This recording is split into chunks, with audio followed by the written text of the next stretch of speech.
Female Warrior Week, and today we're joined by Hanshi Zosia Gorbaty, and you're very welcome, Zosia.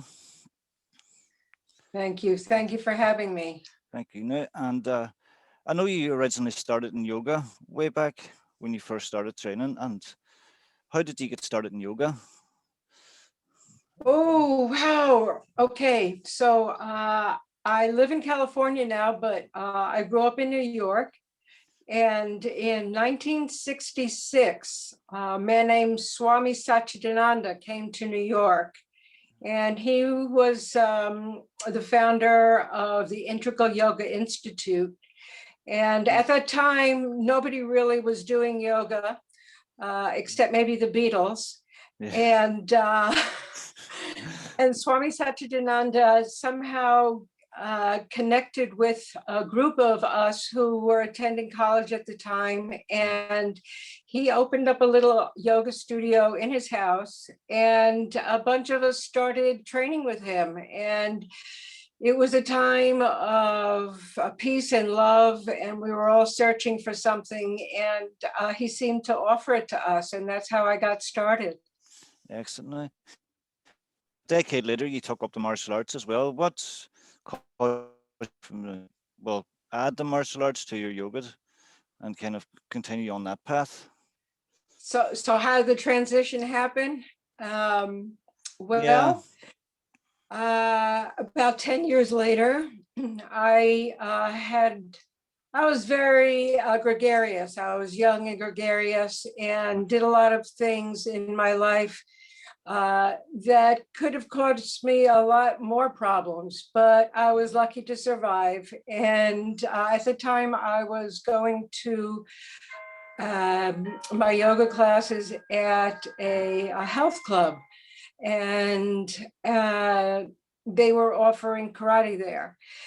And I would watch the class, and because of my personal experiences, I felt that it was necessary for me to learn how to defend myself. And so I started taking the classes there. It was a form of Goju karate. It was fairly traditional. And I stayed there for about 2 or 3 years. And then I wanted something even more traditional, and I switched to a Japanese sensei who was teaching Kyoko Shinkai. Okay. And I trained in Kyoko Shinkai for about another 2 or 3 years. And it was a very tough system, as you probably know if you know anything about it. And it was very rough, and I incurred many injuries, and I felt like that still wasn't the place that I wanted to be. And so I had been going to do my master's degree. I was doing my master's degree in physical education at the time. Excellent. And my thesis was on a study of comparison of the severity and intensity in incidents of injury, comparing karate to other high school sports. And so I went around to various dojos and interviewed students and their senseis about the injuries. And one of the places that I went to was to Sensei Zulu's dojo. And he invited me to come and train, take a class, because he knew I trained. And I went to my first class and I was hooked. Excellent. And so he's been my sensei since then. That was 1981. He also became my husband. And so the rest is history, as they say. Excellent. So you learned the martial arts and picked up a husband as well. So it was very successful dojo. Yes, very. But I know over the years you've taught a lot of women's self-defense in particular, and you've worked a lot with rape prevention. Do you think it's important for young ladies to learn that growing up? Oh, of course, absolutely. I think it's wonderful now. When I first started teaching self-defense to women, it was not very popular. It was really hard to get them into class.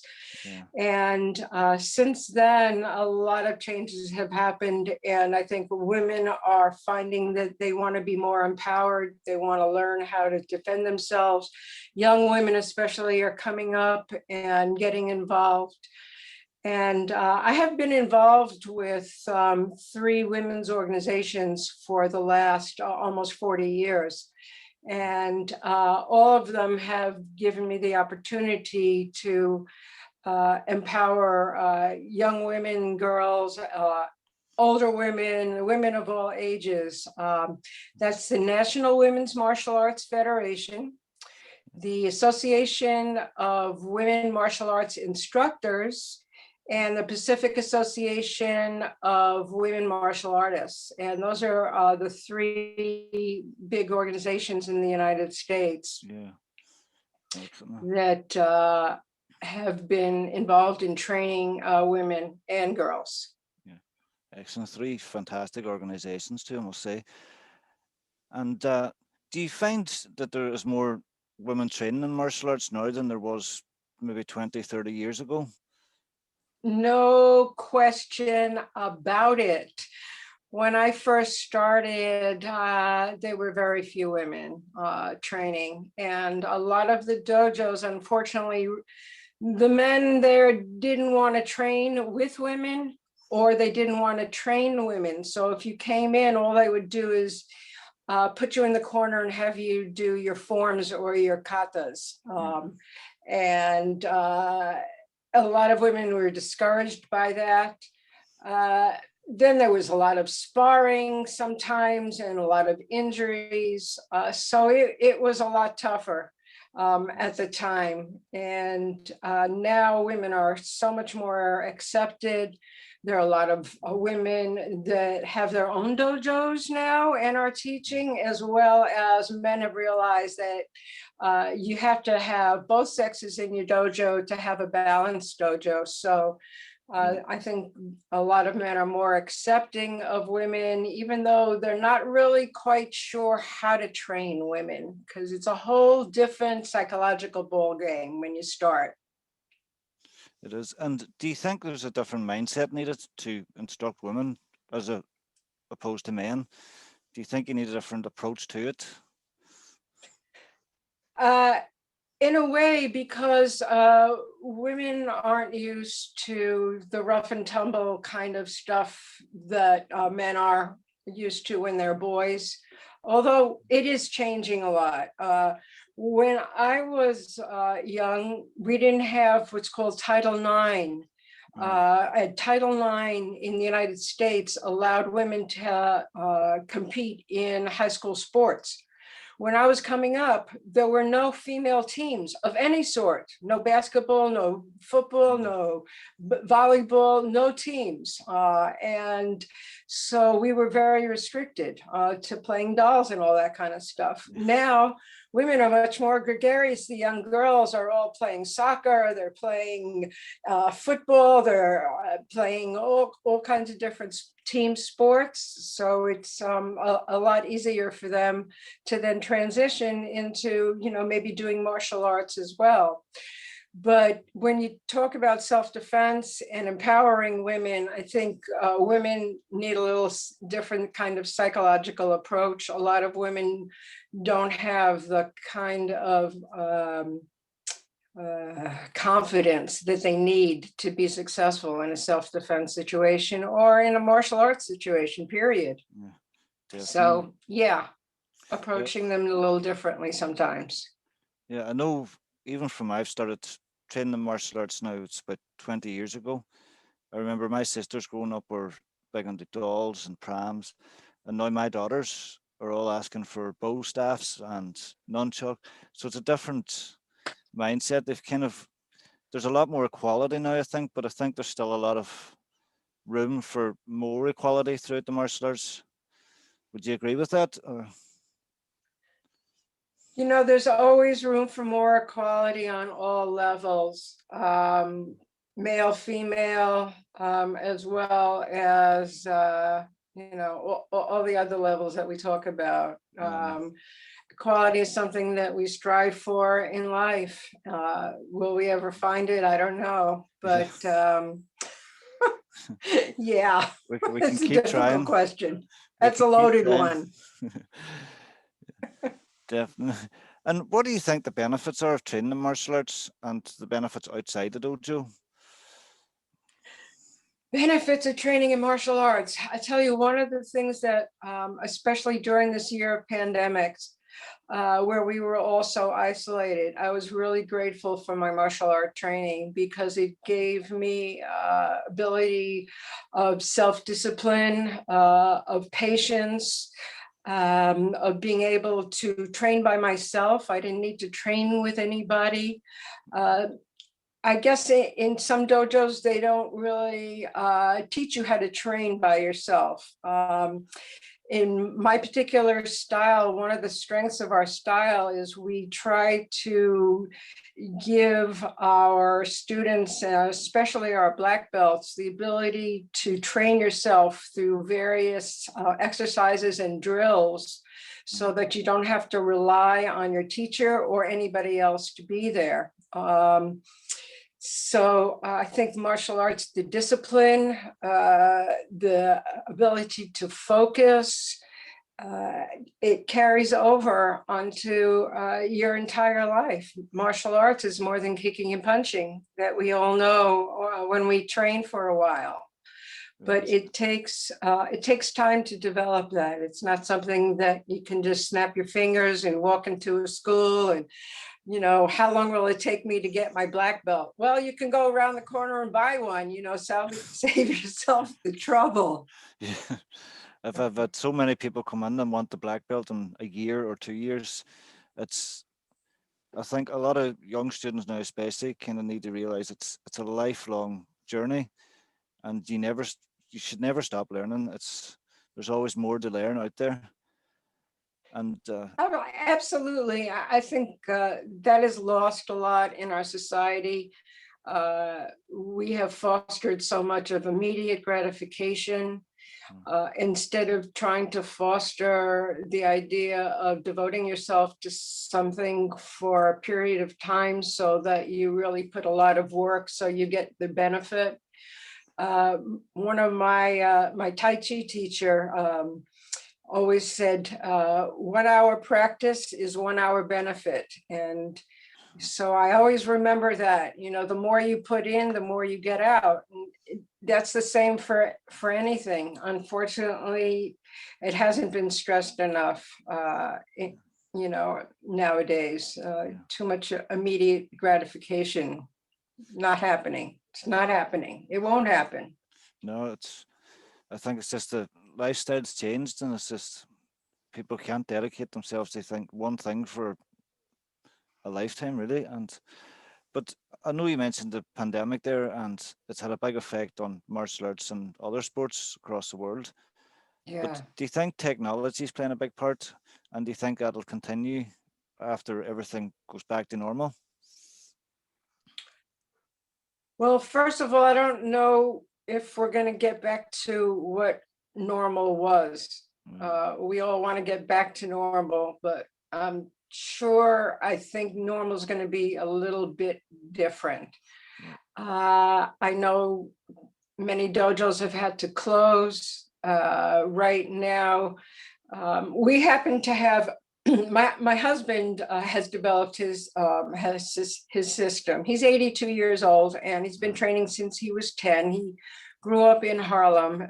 He was a former US Marine and had black belts in various styles of his foundation, and then really developed something. I know a lot of people develop things and this is my style, it's a new style, but the way we train is really very different. He developed several exercises and we train more improvisationally rather than through rote and memory. yes, we have a foundation in Goju Karate. However, once you have your foundation, we move past that and we have various exercises and training. My particular training, my favorite form of training now that we especially have a pandemic and can't train with each other, is every morning I do 30 minutes of training with my favorite weapons to music. And that's one of the things that really attracted me to this particular style. I have a big background in music. My father was a concert pianist, and I started playing piano when I was 5 years old and went to the High School of Music and Art and did all kinds of musical things. And so I love music and I love rhythm. And in our style, we use the music and the rhythm in our practice with our weapons. And so every morning, 6 days a week, we take off Sunday. We go outside because our dojo's now our front yard, basically, and turn on the music and train with our weapons to the music with the rhythm. I know there's musical forms and all that. We don't do musical forms. It's totally improvisational. Every day, it's the movements are going to look a little different.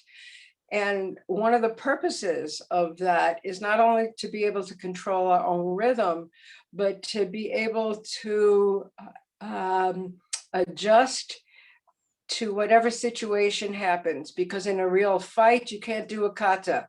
The footwork, first of all, is ridiculous, okay? And the weapons movement can't always be the same. It has to be different. And if you're just doing the same thing all the time and something else comes up, you won't know how to adapt. So our form of martial art and our practice is really different. But we're not very flamboyant. We don't go out there trying to be, oh yeah, look at us, look at us, look at us. No, we do it for ourselves because we love it. And for our black belts, which we have many around the country, and we do it because we love it. I think that's the main thing with martial arts. You need to have that true passion, like for life. And as you mentioned, adaptability and being able to adapt to different, not just in the fighting sense, but in life in general, developing that adaptability and changing with the environment, really. And I think that's very important. Especially now, yeah. With the pandemic, everybody has had to adapt to a whole different lifestyle. Yeah, definitely. I've noticed myself, like I've spent 26 years in a dojo and they're all closed for the last year and I've nothing to do. So I've started this YouTube channel. So that was my way of adapting and kind of, I think I've actually achieved more in the last 6 months than I have in the last maybe 3 years, just through doing these interviews. It's unbelievable. I've met people such as yourself and Michelle, and I've made some great contacts. So it just shows the power of adaptability. What style do you do? It's actually a hybrid style as well. It's a style created back in the late 70s, 80s. It's sort of a karate judo blend. It was developed by two guys from England, and one was a karate cat, the other judoka, and they got together and kind of developed this over time. And it's just constantly evolved since then, with instructors coming on from other systems and adding their own flavor to it, and it's developed over the years. And I would have actually got my first black belt in Japanese jiu-jitsu, so that would be, I would put a lot of that into it as well. So, but even now with the popular Brazilian jiu-jitsu, that a lot of that's getting brought into it as well. So it's actually a system. It's Shinken Goshin Jitsu, but I think it's about 40, 50 years now in development, and it's still evolving all the time. So I think it's important for martial arts to evolve. I'm a firm believer in having a traditional foundation. I think a foundation is important. Otherwise, you have no place to go, just like building a house. But then after you have the foundation, if all you do is the same thing all the time, it can get boring. And we've had black belts who have been training for 20 years and come to us because they were ready to quit. They were so bored doing the same kata over and over and over again. So having a good foundation is important. But then just like the world evolves, it's important for you to evolve as a martial artist. I really believe that. And I don't think that there's only one way to do a technique. I think there's a lot of ways to do the same technique and how to explain the same technique. And it depends on your mind and how you move and what your abilities are and what your restrictions are based on your physicality and your injuries and all of that stuff. So being able to modify whatever technique it is so that it becomes more your own is really important. And we don't want to have any clones. We want everybody to be the best that they can be as an individual. Definitely. And what advice would you give a young lady starting out in martial arts now? Advice. Don't quit. If you're not happy where you are, look for another place. You want to be, it has to give you some personal satisfaction. You have to be doing it for some really good reason of personal, oh, wow, I can do this. Something that empowers you, a place that where they treat you with respect, where you're not getting emotionally abused, where you feel like you are learning and progressing, but it's important for you to be patient. And right now, there's so many different opportunities, so many different schools that if you are not happy in the one you're in, if that's not the right dojo for you, go to another one. There's so many out there. Just don't quit is my best advice. Don't quit. Excellent, excellent. And it was a pleasure speaking with you today, Hanshi. And it was, thank you for taking part in the Female Warrior Week. It's great to see someone with your experience sharing with the younger generation and encouraging them and empowering them, and at the start of their journey and throughout their journey of martial arts. So it is. It has been my absolute pleasure. I think women and girls balance out the martial arts, and I am glad to see it happening. And it's been a pleasure speaking with you. And thank you for doing this. I think that's it's very valuable now. So thank you. Thank you, Nick. And